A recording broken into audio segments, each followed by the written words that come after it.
केले का छिलका। विदुरानी घर खायो रसिया, विदुरानी घर खायो रसिया, विदुरानी घर खायो रसिया, विदुरानी घर खायो रसिया। भावहीन दुर्योधन व्यंजन, नहीं टुक मन भायो रसिया। भावहीन दुर्योधन व्यंजन, नहीं टुक मन भायो रसिया। नहीं टुक मन भायो रसिया, नहीं टुक मन भायो रसिया। भोग लगाओ रसिया, आओ भोग लगाओ रसिया। जय हो भोग लगाओ रसिया। श्याम आओ भोग लगाओ रसिया। अब नार तरसाओ रसिया, आओ भोग लगाओ रसिया। अब नार तरसाओ रसिया, आओ भोग लगाओ रसिया। जो रस शबरी के झूठे मुख, जो रस शबरी के झूठे मुख, जो रस शबरी के झूठे मुख, जो रस शबरी के झूठे मुख। बेर खाय पायो रसिया, बेर खाय पायो रसिया, बेर खाय पायो रसिया। बेर खाय पायो रसिया। जनकपुरी के राज भोग माँ, सोरस नहीं पायो रसिया। जनकपुरी के राज भोग महा, सोरस नहीं पायो रसिया। सोरस नहीं पायो रसिया, सोरस नहीं पायो रसिया। भोग लगाओ रसिया। श्याम आओ भोग लगाओ रसिया। हाँ मानत हाँ भावहीन हाँ, मानत हो भावहीन हो, मानत हो भावहीन हाँ। मानत हो भावहीन हो। मैं सुनो खरी खरी रसिया, मैं सुनो खरी खरी रसिया। मैं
भोग लगाओ रसिया, अपना और तरसाओ रसिया, श्याम अपना और तरसाओ रसिया, अपना और तरसाओ रसिया, आओ भोग लगाओ रसिया, अपना और तरसाओ रसिया, आओ भोग लगाओ रसिया, श्याम आओ भोग लगाओ रसिया, श्याम आओ भोग लगाओ रसिया।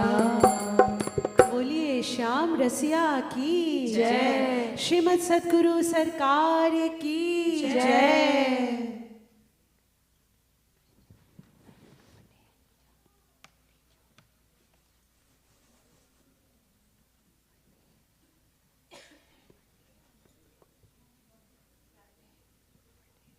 Radhe Radhe. I have just two quick announcements to make regarding Gurukul. We have been giving the opportunity for people to try out Gurukul and come to these classes and see whether it works out for them or not. Just wanted to let people know that this is week 3. So the 3 classes that you could attend to just try them out is now over. So if you have been coming and attend these classes, please know that this is the last week for you to register. And we would really, really like that everybody finishes up their registration by the time we meet again next week. That is when we will start handing out the books as well for the kids that are finally registered in the class. And the second thing that I do want to say is that today, Hindi level 3, just because we have this recording and stuff like that, will be at 2 o'clock. But we will take it right from Murli Room, which is where the teenagers have their class. We will start on time because there are people from other parts of the country who join that class as well, so we will start on time. But you don't have to worry and rush about getting home. Just come to that class and we will set it up and then we can take the class from there. Radhe Radhe, I think Nishtha has some more announcements. Before Nishtha comes with the announcements, today we have a little girl who has just turned 10. Can you stand, please, Naisha? This is Naisha. She has just turned 10, and I would like to tell you that she's a 3rd generation of devotees of Shri Maharaji. Her parents who are here, they are devotees, and her grandparents, paternal grandparents, Dada Dadi, they're actually living in the ashram in Prem Mandir in Vrindavan. And so she and her sister are 3rd generation of devotees. And let me tell you a little bit about Naisha. You can sit down now, thank you. Naisha has turned 10. As I told you, she loves Krishna stories. Who doesn't? She especially loves them. She loves singing bhajans and taking music classes right here at Yugal Kunj. She enjoys singing bhajans for her grandparents on Skype. She also enjoys swimming and reading. Her parents say that she is a lovely daughter. I have no doubt about that. I know her very well, and she's a wonderful big sister to Mishka. Her parents feel very proud to have her as their daughter. Naisha, we wish you everyone here wishes you, including me, everybody's joining me in wishing you a very happy birthday today. May your life be a life of purpose. Do you know what that means? It means that may you have a life in which you are a devotee of God, you're devoting yourself to God like you are right now, God and Guru, and may you serve them always, okay? Serve them selflessly. Very happy birthday. Happy birthday to you. Happy birthday to you. Happy birthday to you. Happy birthday to you. Happy birthday. Happy birthday. Happy birthday to you. Happy birthday, happy birthday, happy birthday to you. Radhe Radhe Radhe Radhe Radhe Radhe Radhe Radhe Radhe Radhe Radhe Radhe Radhe Radhe Radhe Radhe ओ राधे राधे राधे राधे राधे राधे राधे ओ राधे राधे राधे राधे राधे राधे राधे राधे राधे राधे राधे राधे राधे राधे राधे राधे बोलिए लाडली लाल की जय, लाडली लाल की जय. Please listen to a few very important announcements. Radhe Radhe. A very warm welcome to everyone here in Yugal Kunj today. My name is Nishtha Patel. I'm one of the volunteers here. We have many upcoming events in the month of October. First in line is Navratri Garba. We will be celebrating Garba next Saturday, October 1st, from 9 p.m. till midnight in this temple hall. Next up, we have Durga Ashtami, which is on Monday, October 3rd. Satsang will start from 7 p.m. till 8:30 p.m. Lastly, we have the Shera celebration. On Wednesday, October 5th, we will start our celebration from 7 p.m. till 8:15 p.m. here in Kripalu Bhavan, followed by Ravan Dahan on the outside backstage of the temple at 8:30. That's all for the upcoming festivals, but why wait till October when we can have celebration done today? We will be recording a special dance video today to celebrate Shri Maharajji's 100th birthday outside the temple by the steps. Didiji would like to invite each and every devotees to come and join us in this recording. We will begin the recording at 12:30 p.m. right after the Aartis. I will be teaching the steps to perform, and if you want to learn steps, please do so. For those who cannot dance, please be there and join us for this celebration. Let's all offer our seva to Shri Maharajji by participating in this video. Finally, before we stand for Aartis, just wanted to let everyone know that today's lunch prasad will be on the back side of the temple, and it is sponsored by Shweta and Gaurav Bhatia in the loving memory of their father. Thank you so much for coming and being with us here today. Radhe Radhe. Please stand for Aartis.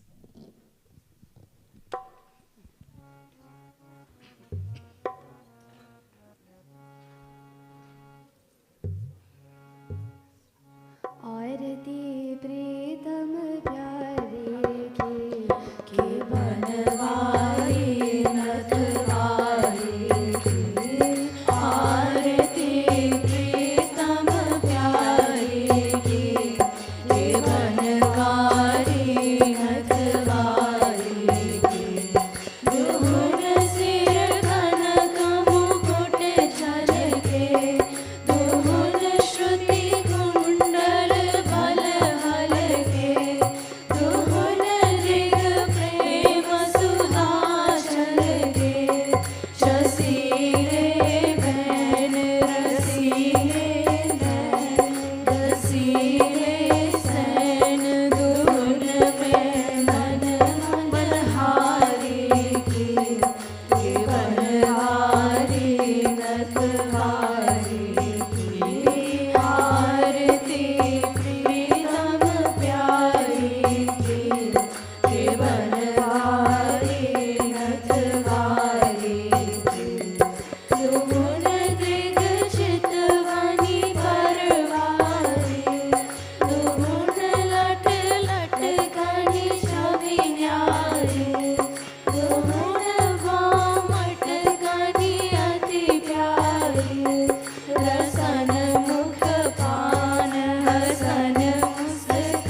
पूरण भनक गुण रुण जुन दुई प्यारे के बनवारी नथवारी की आरती प्रीतम प्यारे की बनवारी नथवारी की एक सिर मोर मुकुट राजे एक सिर चुनरी छवि छाजे दुहुन सिर तिरछे भल भ्राजे संग ब्रज बार लाडली लाल बाम कलदार विपाल दुहुन दृग छाये के बनवारी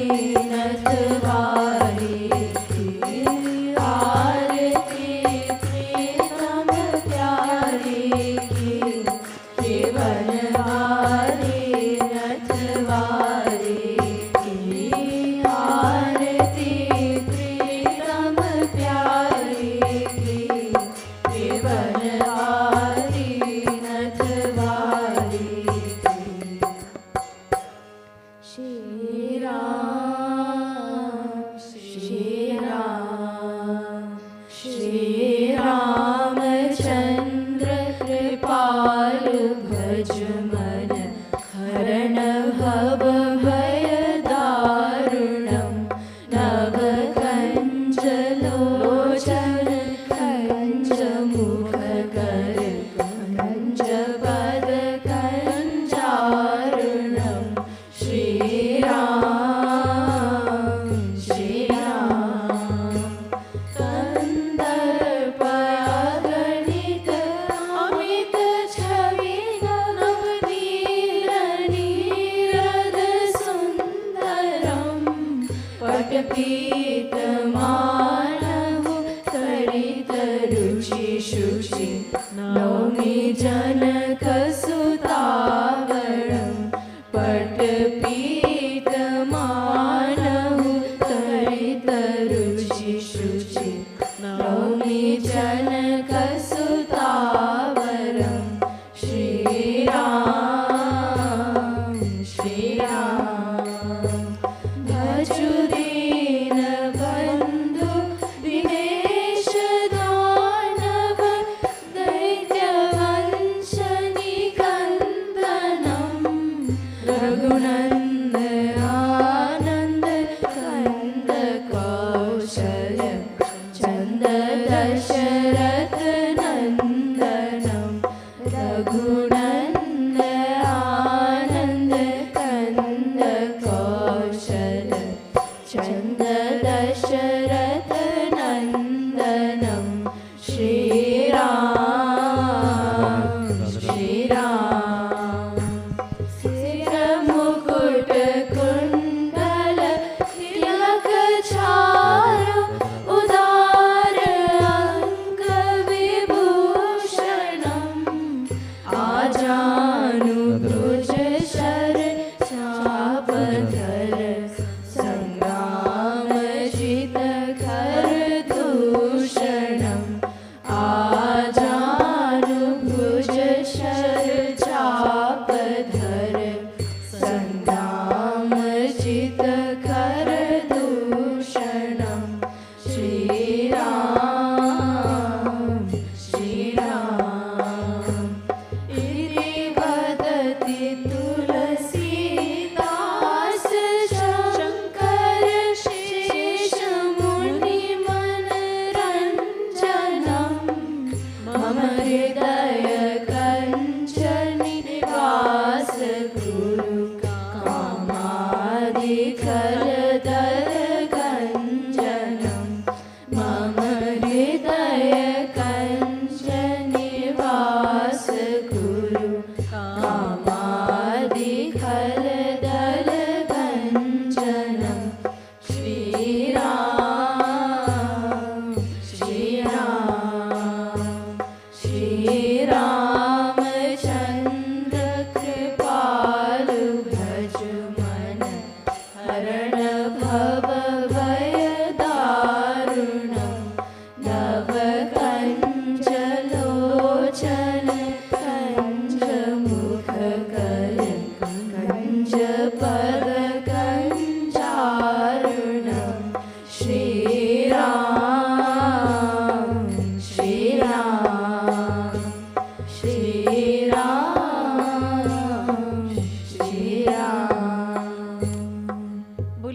वृंदावन बिहारी लाल की जय। रासेश्वरी राधा रानी की जय। सियावर रामचंद्र की जय। पवन सुत हनुमान की जय। बोलिए जगत गुरु श्री कृपालु जी महाराज की जय। श्री भक्ति धाम की जय। श्री युगल कुंज की जय। जय जय Shri Radhe.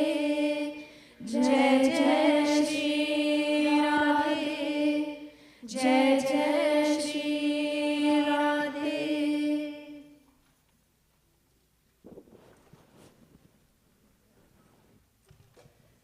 Just a gentle reminder, everyone, before you take Aarti and Prasad,